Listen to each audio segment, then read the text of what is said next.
Félicien Kabuga waregwaga ibyaha bya jenoside yakorewe abatutsi mu 1994 yitabye Imana kuri uyu mugoroba. Yitabye Imana agugirahe ku myaka 91. Nkuko BBC bitangaza, yaguye mu Buholandi mu bitaro by'urugereko rwasigaye rurangiza imirimo yasizwe n'urwaru rukiko mpuzamahanga mpanabyaha rwashyiriweho u Rwanda rwahoze Arusha muri Tanzania. Nkuko bitangazwa n'urwo rugereko IRMCT, itangazo rivuga ko umuganga wa gereza y'urukiko yahise abimenyeshwa kandi ko abategetsi bo mu Buholandi batangiye ibisabwa bikorwa hamwe n'amaperereza asabwa n'amategeko y'igihugu cy'u Buholandi. Yisunze amategeko ngenga y'urukiko n'amategeko agenga ifungwa, perezida w'urwo rukiko umunyayirigwekazi Graciela Gatti Santana yategetse ko hakorwa iperereza ryuzuye ku buryo Kabuga yapfuyemo, ndetse ashinga umucamanza w'umuholandi Arufoni Oriel gukora iryo perereza. Kabuga yaregwaga ibyaha bya jenoside, umugambi wo gukora jenoside, gushishikariza gukora jenoside n'ibyaha byibasiye inyoko muntu birimo itotezwa, kurimbura n'ubwicanyi muri jenoside yakorewe abatutsi mu 1994. Imbere y'urukiko Kabuga ibyaha yaregwaga yabyise ibinyoma.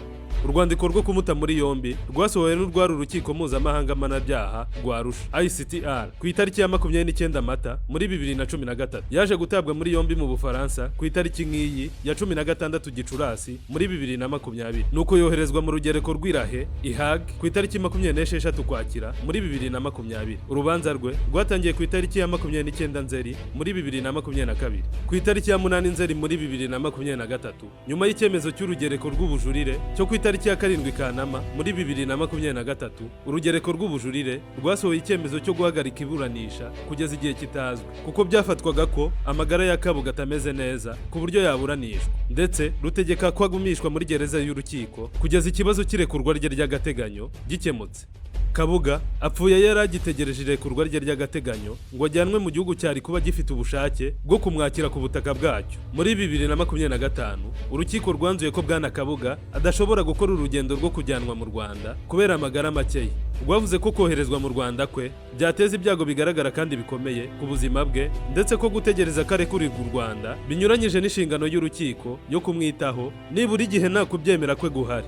Abashinjacyaha hamwe na leta y'u Rwanda bari bakomeje gusaba ko Kabuga yakoherezwa mu Rwanda nk'igihugu avukamo kandi cyonyine kugeza ubu cyemera kumwakira, nyuma y'uko urukiko rutegetse kare kurwa by'agateganyo kuko amagara ye ameze nabi. Umuryango wa Kabuga hamwe n'abunganizi be bo bakomeje kuvuga ko kumwohereza mu Rwanda byahonyora uburenganzira bwe, ndetse ko biteje inkeke ku mutekano we.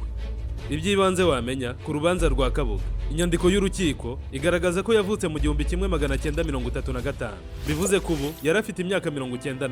Avukira mu cyari komine Mukarange mu cyahoze ari perefegitura ya Byumba, ubu ni mu karere ka Gicumbi mu ntara y'Amajyaruguru y'u Rwanda.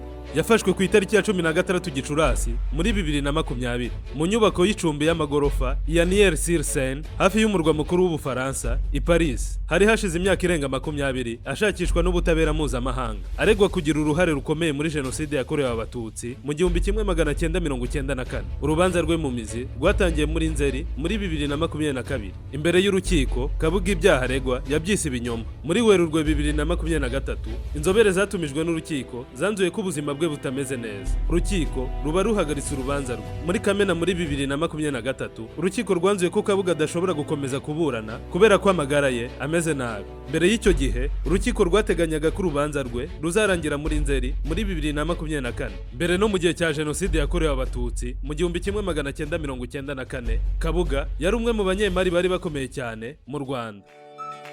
Mukande kuri subscribe batarabikora kugira ngo ibiganiro byacu bizaze bibageraho ku buryo bwihuse, kandi mwibuke kudukurikirana ku mbuga nkoranyambaga zacu nka Facebook, TikTok, Instagram ndetse na X. Hose dukoresha Hunter Pack. Munasure website yacu isheja.com.